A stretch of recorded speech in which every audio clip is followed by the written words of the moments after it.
speaking. Public speaking adalah proses berbicara kepada grup atau kelompok orang dalam suatu yang terstruktur. Public speaking juga merupakan bentuk komunikasi publik untuk menyampaikan informasi atau pesan dalam berbagai bentuk.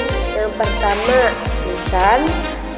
tulisan, gambar, dan simbol dengan tujuan tertentu. Yang kedua, proses terstruktur dan terencana halayak atau publik yang teridentifikasi. Yang ketiga, sebagai upaya untuk mempengaruhi dan menghibur halayak atau publik. Nah, kenapa sih kita harus menguasai yang namanya public speaking?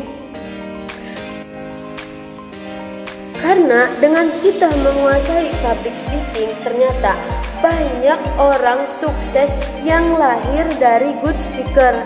Awalnya dari kemampuan public speaking yang baik. Yang kedua, tuntutan zaman dan teknologi. Yang ketiga, tuntutan profesi. Dan keempat, persaingan.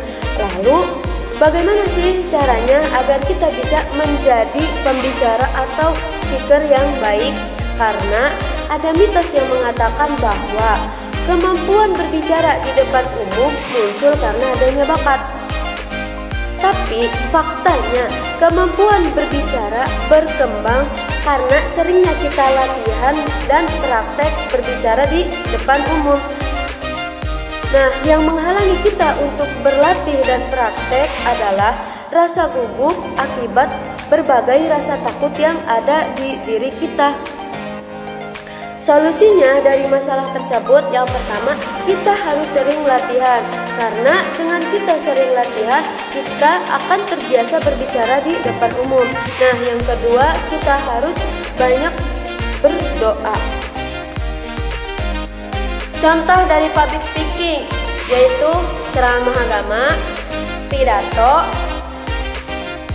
MC atau Master of Ceremony, terus juga bisa presentasi. Nah, berikut adalah contoh public speaking.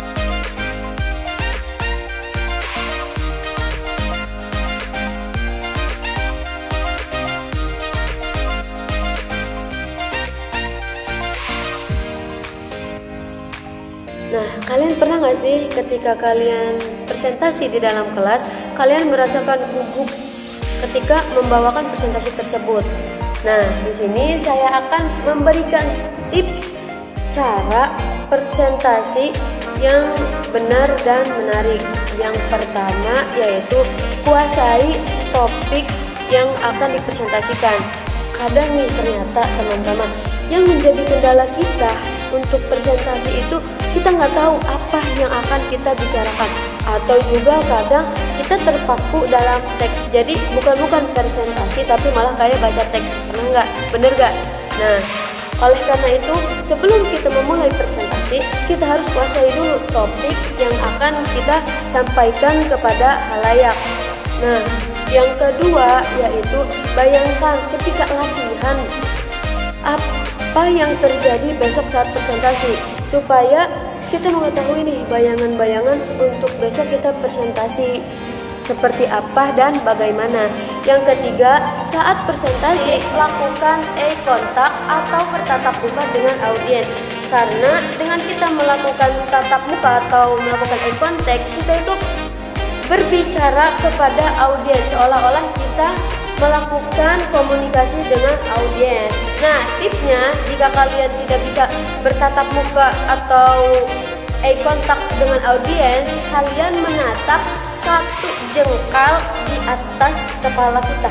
Jadi dari satu jengkal kepala kita tuh kalian tatap itu, supaya kita tidak gugup ketika menatap audiens, namun juga kita seolah-olah menatap mata audiens. Ketika presentasi, kita juga harus selingi dengan candaan supaya suasana yang ada dalam ruangan tersebut atau ketika kita presentasi tidak monoton, dan juga dengan kita selingi joke atau candaan membuat audiens tidak mengantuk ketika kita presentasi.